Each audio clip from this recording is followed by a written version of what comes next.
coming up. You were a force of nature, and we'll never forget your cheeky smile. The police commissioner's teenage son mowed down in a hit and run. My baby and you always will be. But from despair comes inspiration and compassion. This is not a tough love experience. This is genuinely supporting these kids to find their own way. That's next on 60 Minutes. It's an awful part of the job, but as South Australia's Police Commissioner, Grant Stevens is expert at delivering bad news to families who suffer terrible tragedies. Last November, though, he was the one to get the call no one wants to receive. His youngest child, Charlie, had become the victim of a hit-and-run crash. The 18-year-old died in hospital 24 hours later. Tonight, Grant and his wife, Emma, want to talk from the heart. Their story is incredibly sad, but their memories of Charlie are at times also very funny. However, what makes this couple truly extraordinary is their compassion, especially for the young driver who killed their son. I'm writing this, sitting in a bedroom with dirty clothes on the floor, an unmade bed, wardrobe doors left open, and a row of skateboards leaning on the wall. It is a mess, and it's perfect. This is where 101 lived. In the first painful days after the death of his 18-year-old son Charlie, South Australian Police Commissioner Grant Stevens wrote this tribute to him. Charlie! 101 arrived on the 28th of April 2005 and changed our lives forever. The last of 5, he was different. Cheeky, intense and funny, a lovable ratbag from the moment he could talk. Charlie was the 101st person in South Australia to die on the roads last year after being hit by a car, a death toll shared by too many. You were a force of nature, and we'll never forget your beautiful, cheeky, disarming smile. 7 months after losing your son, how has your life been shaped? How do you live around that hole? It's just different now. Yeah, things are different. We're trying really hard to get on with life, but there's always this sense of not having Charlie. There's a gap. He's always here though. Like, you know, everywhere you look there's a bit of Charlie.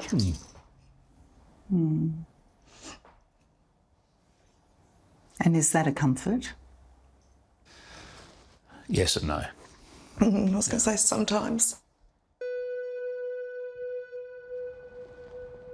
How many times do you think Charlie jumped off this jetty? The death of Charlie, Emma and Grant's youngest child, rocked South Australians. Well, he used to. Do you think he did? Yeah, he came down here all the time. While they may not have known Charlie, it seems many felt a connection to the 18-year-old through his popular and ever-present father. As Police Commissioner, Grant Stevens appeared daily on their screens, guiding them through the worst of COVID. To isolate and get a test and contact SA Health for further instruction. But in November last year, he was the one in need. Charlie and his friends had travelled an hour and a half from Adelaide and were staying at the beachside town of Goolwa. The first-year apprentice carpenter was there to celebrate schoolies with his friends who'd just graduated. It was around 9 p.m. and Charlie and his mates were waiting here for a shuttle bus to take them to a nearby schoolies gathering when they hailed a passing car instead to try and get a lift. But on stopping, the driver judged he couldn't fit them all in his small car. The then 18-year-old continued on before making the fateful decision to do a U-turn. A teenager is unconscious, having been hit by a car. On identifying the teenager as Charlie, the news became instantly personal to South Australia Police. The pedestrian was 18-year-old Charlie Stevens, son of Commissioner Grant Stevens and his wife Emma. And instantly, the Commissioner's position and power were stripped bare. He joined the ranks of a grieving dad. And it's as parents in mourning that Grant and Emma are talking tonight. As a police officer, throughout your career, you would have seen the impact of loss on families. Yeah. I'd imagine you would have seen how life changes in a moment for those families when you deliver that news. I always thought that delivering a death message was the hardest thing police officers have to do. And as much as you empathise with the families that you give that information to, you have no concept, no appreciation of just how tragic it is and how it just rips your guts out. Did you never expected to be one of those families, I'd imagine? No, you never think it's going to happen to you. It happens to other people. You see it, you hear it. Mm. Can you take me to the moment when you were told?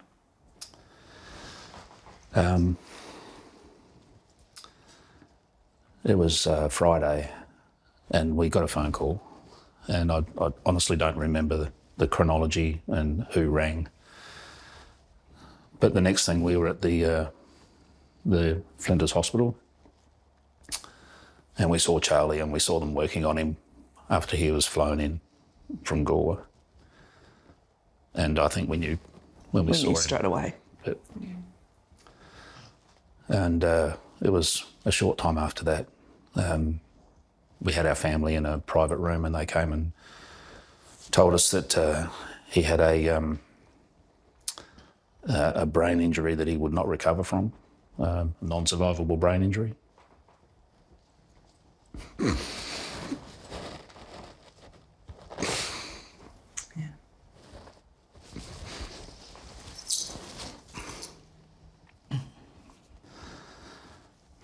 No, that's just it's devastating.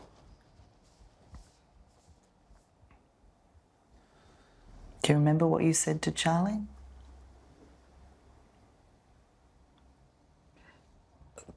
Yeah. Some things I won't repeat because I was cross with him. I just think I said I love you. You're my baby and you always will be.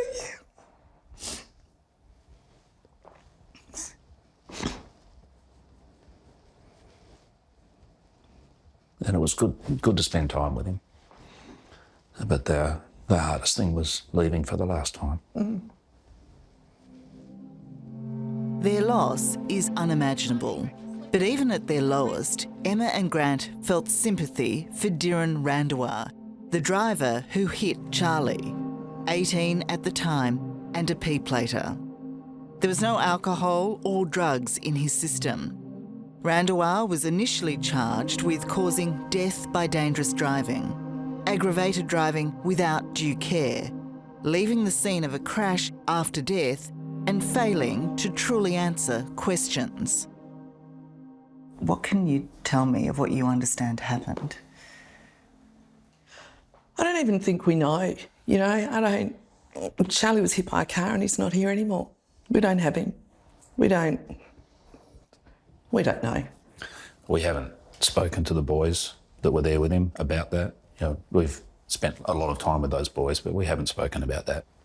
Was there anger, hatred at all? There was anger. I don't think there wasn't hatred. There was anger. There's sadness, you know. Sadness for the driver, do you mean? Yeah. Because his life has changed now forever as well. You know, he's going to have to live with this his whole entire life. The compassion and sympathy you feel, was that hard to find? Did you have to reach for that? I don't think so. I don't think so. I think being a parent, you know, being a mum of an 18-year-old, they're not that smart. Like, you know, they're 18. And I look at it and I think it also could have been Charlie.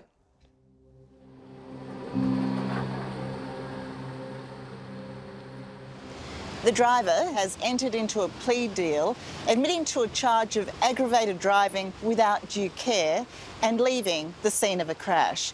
The P-Plater's future will become clearer next month when he again faces court for sentencing. Can you tell me how you do feel about a plea bargain being reached? We're grateful that Duran has pleaded guilty. We think that's obviously, it gives us some understanding of his acceptance of his responsibility. But I think with what is left to occur in the court process, we'll just let that unfold. By pleading guilty to lesser charges, Dhiren Randhawa has helped the family avoid the pain of a trial. He's also written them a letter of apology. We can't reveal what he says as it's yet to be seen by the sentencing judge. Emma and Grant can only tell us their response to it. We appreciate the fact that he's given us that apology. And he's written it, and it's words from an 18-year-old. So what you mean is this is genuine? Yeah, I believe it is. Yeah. I don't think he's been sat down and told what to write. I think that's him. In fact, I'm not so sure Charlie'd be able to write something quite as good as that. It's nice to see you find humour in things. Well, can't spend all the time crying. These grieving parents also take strength in the fact Charlie was an organ donor and in death gave the gift of life to 7 people. And Charlie did ask when he applied for his licence, what's this organ donation thing? And Like that? Yeah. Pretty much. And we explained it, and it was just, for him it was simple, a no-brainer. He ticked the box. Yeah, that's what you do. Yeah, what is it like for you to learn that he does live on in this way? Bittersweet. Yeah, it's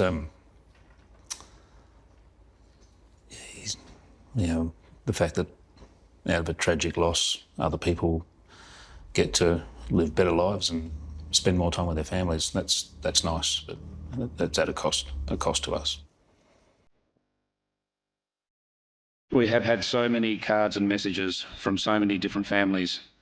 Everybody knew Charlie. He was known for his big heart and his big smile.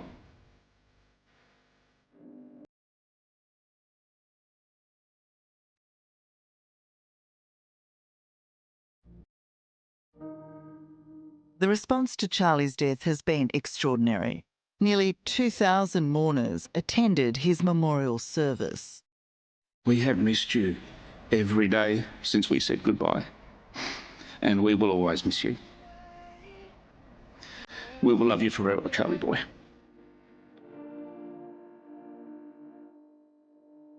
Now, as you'll see, that grief has been transformed into a legacy that is changing hundreds of young lives. Oh, I can't bear watching it. So you're not going to have a go? No way. I'm safe. I can't describe it. Okay. It's crazy how much it's changed our lives. Awesome. Well done.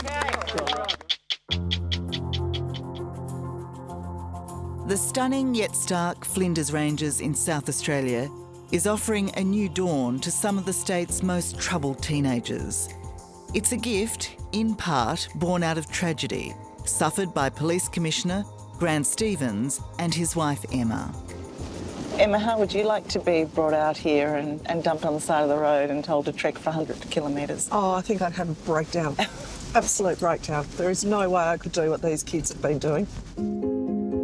It may feel a million miles away from Adelaide, but Emma and Grant are here to see the work done in their son's honour. 18-year-old Charlie died 7 months ago after being hit by a car. So Liz, when she's ready, she's going to step out onto the wire. Since then, nearly $220,000 has been raised in his name for Operation Flinders, an outback therapy program that helps kids at risk. We are talking about some of the most deprived, marginalised kids out there. And that leads to them being tough nuts, some of them, aren't they? They're hard cases. Yep. But it's not about breaking them, is it? No, this is not a tough love experience. This is genuinely supporting these kids to find their own way. Grant is on the board of Operation Flinders, which has been running for 33 years, and in that time, with an army of volunteers, has helped 10,000 at-risk teens. They're predominantly city kids, You share a lot together. often victims of domestic violence, caught up in drug abuse and juvenile crime. The trees are so beautiful. Over 8 days, they trek 100 kilometres through this harsh Australian outback, sleeping and living rough. CEO David Walk says with each step, they test their limits, That's it now, walk backwards now. build resilience and learn to trust and rely on each other. They are coming from homes that are experiencing financial challenge. They are in situations not of their choosing. So there's situations that you wouldn't want your children involved in, and I certainly wouldn't want my children involved in. Come on, Xavier. And that's our sweet spot. We want to work with those young people and do everything we can to give them a different perspective on their future. It's over here. Oh, Jesus. Taking in the view. The view's beautiful. Determined to help as many kids as possible in Charlie's name, Operation Flinders is proposing to add a hair-raising flying fox to the program. There's been some preliminary investigation of this site where they'll be anchoring the cable here at the top of this cliff face, and it'll run down through over the creek bed for about 120 metres. So that's the hope. If everything works out, that's what we'll be doing. What do you think Charlie would make of it? He'd be the first one in line. A bit of a risk taker? Yeah, he liked the adventure. Yeah. What about you, Mum? He's better than me. There's not a chance. The benefits of this adventure therapy have not been lost on 19-year-old Bella. Suffering anxiety and a fractured home life, she first joined Operation Flinders as a participant. Good job, Lars. And is now back as a mentor. Just the volunteers. Like, I've never had people like this in my life, really. We feel very secure and we feel heard. Not a lot of us have felt that in our lives. And they're just there for us whenever we need it. So heard, safe and nurtured, is that a good way to wrap it up? Definitely, yeah, definitely. And you got all that in 8 days. That's what seems incredible to me. Yeah. That 8 days was hard, but when you're around a group of people, like isolated with them, you just form bonds that you never thought of you would have. You know, Charlie, he had an impact on so many people, but this is a way that he will continue to have a really positive impact on kids who will never even know about him. So it's a good thing. This place is considered a healing place, isn't it, for troubled teens? Does it help you heal? That's a hard question to answer, I think. I don't think so. It's not about this place, it's just we have sad moments every day.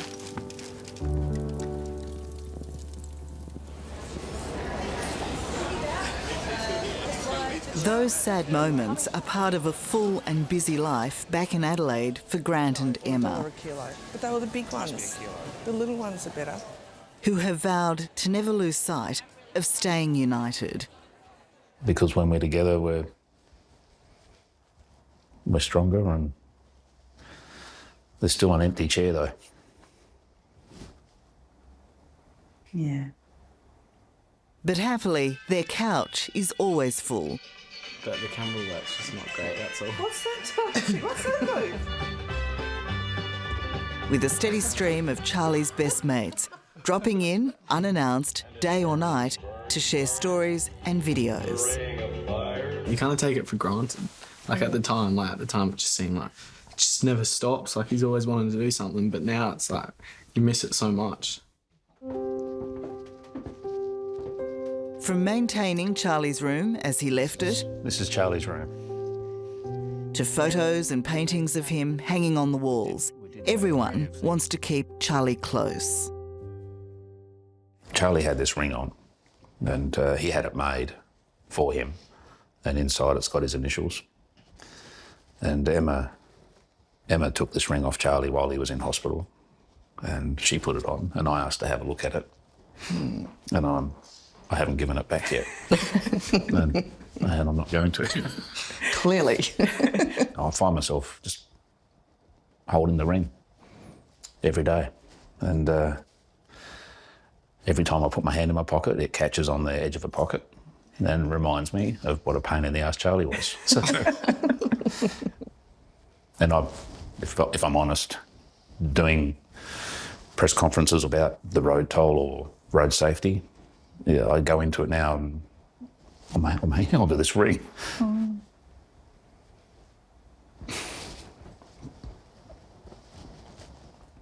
In those early days, did you think about giving up your job, retiring? I did wonder whether or not this was a point in time where I needed to reevaluate my professional position. And I mentioned it briefly to Emma, and I found out pretty quickly that we weren't thinking the same thing. So, and she's right. She was right. Going back has been good. So I'm back 100%. And Emma, were you against it for him or for yourself? Oh, for me? Oh, definitely not ready for you to be home yet. Yeah. What did you say? You're okay to have dinner with me every night? I'm happy to have dinner with you, but I'm not happy to have lunch with you every day. Hello, I'm Tara Brown. Thanks for watching 60 Minutes Australia. Subscribe to our channel now for brand new stories and exclusive clips every week. And don't miss out on our extra minute segments and full episodes of 60 Minutes on 9now.com.au and the 9Now app.